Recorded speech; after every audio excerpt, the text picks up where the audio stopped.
नमस्कार मंडळी, सगळ्यात आधी सर्वांना श्री स्वामी समर्थ. तुम्ही जेवढी जास्त भक्ती करता तेवढं तुम्हाला दुःख त्रास का भेटतो? कारण ऐकून थक्क व्हाल. काही लोक जेवढी जास्त भक्ती करतात तेवढीच घरामध्ये दुःख त्रास कष्ट वाढत असतात. असे का होते?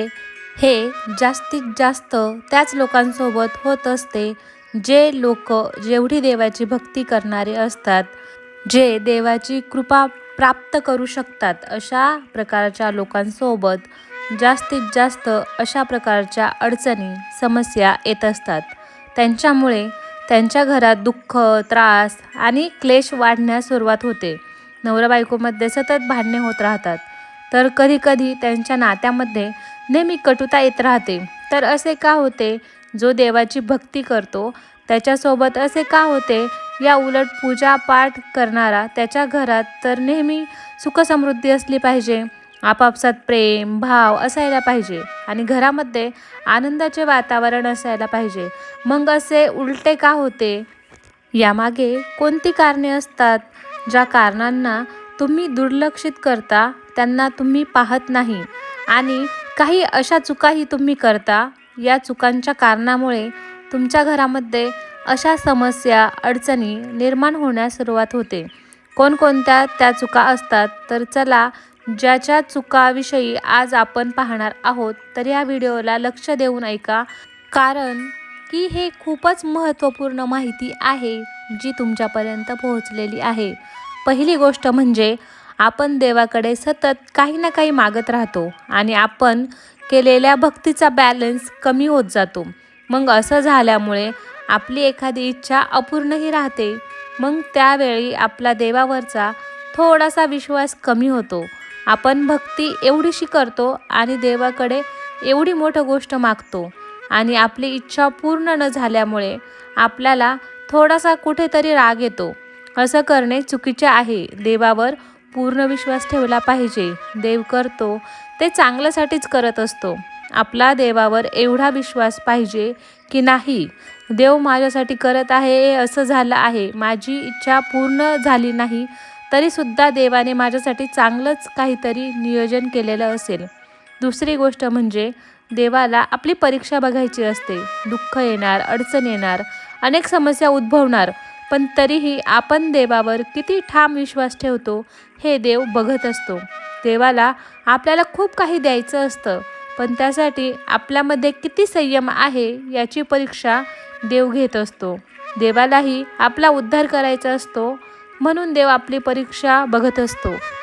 उलट आपण असं केलं पाहिजे की आपल्या अडचणी वाढल्या की आपण देवाची भक्ती अजून वाढवली पाहिजे. आपल्या समस्या वाढल्या की आपण देवाची सेवा अजून वाढवली पाहिजे. म्हणजे मग देव आपली या समस्येतून सुटका नक्की करतो. शेवटी देव आपल्याकडून कर्म भोगून घेत असतो आणि नंतर आपल्याला सुखाची प्राप्ती होत असते.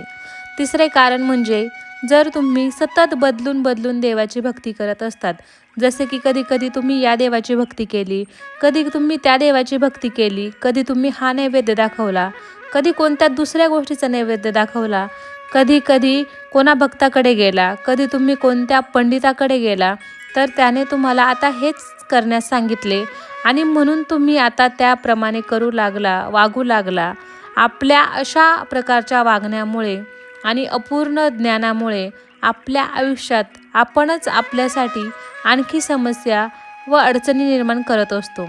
तर या सर्व गोष्टी करण्यापूर्वी खूपच विचारपूर्वक लक्ष ठेवले पाहिजे. तर कधीही कोणा एकाच देवाची अंतःकरणापासून श्रद्धापूर्वक पूजा करावी. आलटून पालटून बदलून बदलून कोणी देवाची भक्ती करू नये. त्याचबरोबर जो नैवेद्य दाखवला जातो तोही अगदी सात्विकच असावा. चुकीच्या गोष्टीचा नैवेद्य चुकीच्या देवतेस आमंत्रित करतो. नैवेद्य हा त्या देवाच्या आवडीनुसारच असावा. मग त्यात लाडू, मिठाई, पुरणपोळी, डाळ भात, दही भात हे सात्विक नैवेद्य मानले जातात. तर या गोष्टींचेही तुम्हाला विशेष ध्यान ठेवले पाहिजे. चौथे कारण म्हणजे काही लोक आपल्यावर आलेल्या प्रसंगामुळे देवालाच रागाच्या भरात शिवीगाळ करत असतात. काही देवता क्रोधित होत असतात. यानंतर तुमच्या घरामध्ये समस्या निर्माण होतात. हे जेव्हा तुमच्या देवावरचा विश्वास ओढतो त्याची सेवा करूनही, भक्ती करूनही काही फळ मिळत नाही असे जेव्हा काहींना वाटू लागते, त्यावेळी त्याच्या वागणीतून कळत नकळत अशा चुका घडतात, ज्याच्या पुढे जाऊन खूप मोठा त्रास सहन करावा लागतो. या गोष्टींचे विशेष करून ध्यान ठेवा. काहीही झालं तरी पुन्हा देवतेचा कधीही अपमान किंवा अनादर करू नका. 5वे महत्त्वाचे कारण आहे की नवस बोलणे. जसे काही लोक आपल्या कामाकरता श्रद्धाभावाने कोणत्या तरी मंदिरात व कोणी देवाकडे भावाने नवस बोलतात व कबुली देतात. जसे कोणी आपल्या मुलांच्या लग्नासाठी, आपल्याला मूल व्हावे यासाठी इत्यादी अनेक कामांसाठी नवस बोलले जातात. मग तो पूर्ण झाल्यानंतर त्या देवतेच्या जागृत ठिकाणी आणि नवस सगळं विसरून जातात आणि त्यांचा नवस फेडला जात नाही. आणि मग त्या कारणामुळे तुमच्या घरात सुख समृद्धीत अनेक अडचणी निर्माण होऊ लागतात. कारण त्या देवाचे वचन त्या कामाच्या पूर्तीसाठी बांधील असते. तर मंडळी, येथे एक गोष्ट लक्षात घ्या की देव म्हणजे जो देतो तो देव आहे, हे विधान सत्य आहे. कारण देवता जी आहे अशा गोष्टीत सुरुवात तुम्हाला स्वप्नांच्या माध्यमातून संकेत देत असतात, तरी आपण समजत नसतो. त्यानंतर ते आपल्या बुद्धीसही विचलित करतात, तरी आपण समजलं नाही तर पुढे अशा प्रकारच्या अडचणी आपल्यासमोर उभ्या करतात, जेणेकरून की त्या देवतेच्या शक्तीची आपणास पुन्हा स्मरण व्हावे आणि आपणास त्याचा विसर पडता कामा नये. तसेच आपल्या पितरांची आणि कुलदेवतांची पूजा अर्चना करणे, त्यांची सेवा न करणे हेही अत्यंत महत्त्वाचे कारण असून आपणास अनेक घरगुती समस्या व अडचणींना सामोरे जावे लागते. बरेच जण असा प्रणही घेतात की माझं हे काम झाल्यावर चहा सोडेल, माझं हे काम झालं मी गोड पदार्थ खाणार नाही. आणि त्यांची ती इच्छा पूर्ण झाल्यावर मात्र ह्या गोष्टी विसरून जातात. इच्छा पूर्ण झाल्यानंतर कधीतरी कोणीतरी आपल्याला चहासाठी खूप आग्रह करतं आणि आपण तो चहा घेतो. आपण देवाला वचन दिलेलं असतं, आपण वचनबद्ध राहायला हवं. आपण विचार करतो, माझी इच्छा तर पूर्ण झाली, मग आता एकदा चहा पिल्यावर कोणता मोठा पर्वत तुटणार आहे. पुढील महत्त्वाचे कारण म्हणजे एकीकडे आपण भक्ती करतो, देवधर्म करतो, अनेक सेवा उपवास करतो, तसेच देवाचे नामस्मरण करतो. तर दुसरीकडे आपण जर दुसऱ्या लोकांबद्दल वाईट चिंतत असले किंवा मग त्यांची ईर्ष्या करत असू, दुसऱ्याचे वाईट होऊ असे आपल्याला वाटत असेल, तर सुद्धा तुम्हाला सेवेचे फळ मिळणार नाही. तुम्ही कितीही देवदेव करा, देवाची कृपा तुम्हाला प्राप्त होणार नाही.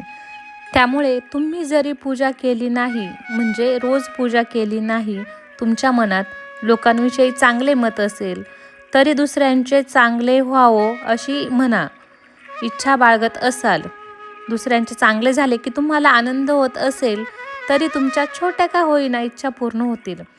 पूजेने देव तुम्हाला प्राप्त होईल. पुढील कारण म्हणजे तुमच्या घरात येणाऱ्या व्यक्तीचा आदर करत नसाल तर सुद्धा तुमच्यावर देवाची कृपा होणार नाही. तुमच्या घरात येणारा प्रत्येक व्यक्ती तुमच्या घरातील पाणी पिल्याशिवाय जाऊ देऊ नका.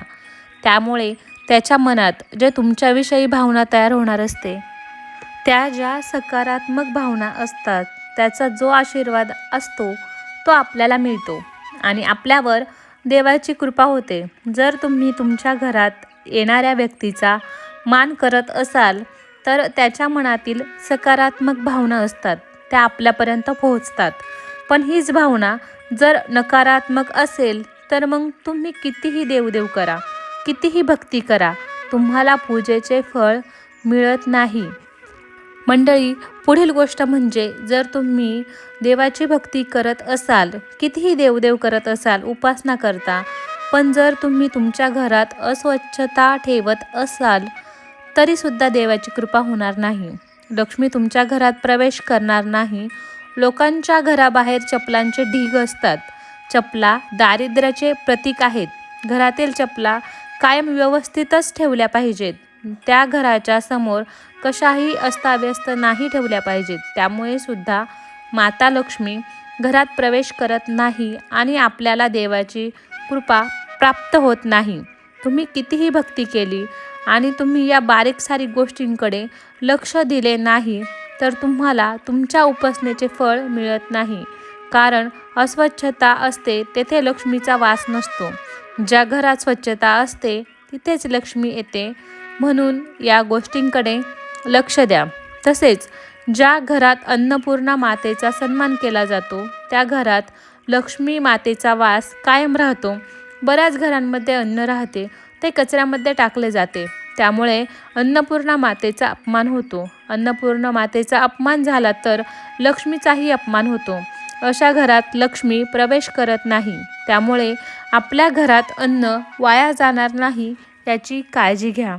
जर तुमच्या घरात अन्न शिल्लक राहिले तर एखाद्या कुत्र्याला किंवा गाईला खायला द्या, पण ते कचऱ्यामध्ये टाकू नका.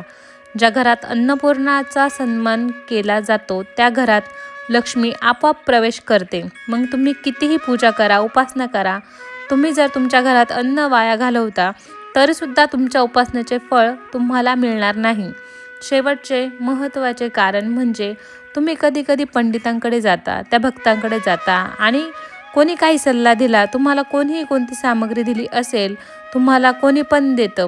भक्ताने आपला हात तुमच्या डोक्यावर ठेवला व अशाने काय होते की जेवढे आपण गोष्टी तुम्ही तेथून प्राप्त होत असतात या सर्व अभिमंत्रित असतात. त्या गोष्टी, त्या वस्तू तुमची मदत अवश्य करतात. पण जेव्हा तुम्ही एवढा विचार करता की आजपर्यंत एवढे दिवस झाले, एवढा काळ गेला, तरीही त्या गोष्टींमुळे माझ्या जीवनात त्याचा प्रभाव काहीच दिसत नाही आहे, मला कृपा प्राप्त होत नाही आणि नंतर वैतागून कंटाळून त्या गोष्टींना, वस्तून सोडून देण्यास सुरुवात करता, तुमचा विश्वास उडला जातो. त्यामुळे काय होते की त्या सर्व गोष्टींचा आणि वस्तूंचा तुमच्याकडून अपमान, अनादर केला जातो. त्या गोष्टी किंवा वस्तू एक प्रकारे तुम्हाला समस्या निर्माण करण्यास सुरुवात करतात. त्यांच्याद्वारे दिले गेलेले सामग्रीचा कधी तुमच्या हातून अनादर होता कामा नये. त्याने कोणता धागा अथवा मणी दिला असेल तर तुम्हाला आता विश्वास नाही तर अशा वस्तूंना, सामग्रींना तुमच्या घराबाहेर योग्य ठिकाणी पद्धतीत विसर्जित करा. या गोष्टीला खास करून तुम्हाला ध्यानात ठेवायचे आहे. तर मंडळी, हा माहितीपूर्ण व्हिडिओ तुम्हाला कसा वाटला ते कमेंट बॉक्समध्ये नक्की सांगा. व्हिडिओ आवडला असेल तर एक लाईक नक्की करा. व्हिडिओला जास्तीत जास्त शेअर करून चॅनलला सबस्क्राईब करा. धन्यवाद. श्री स्वामी समर्थ.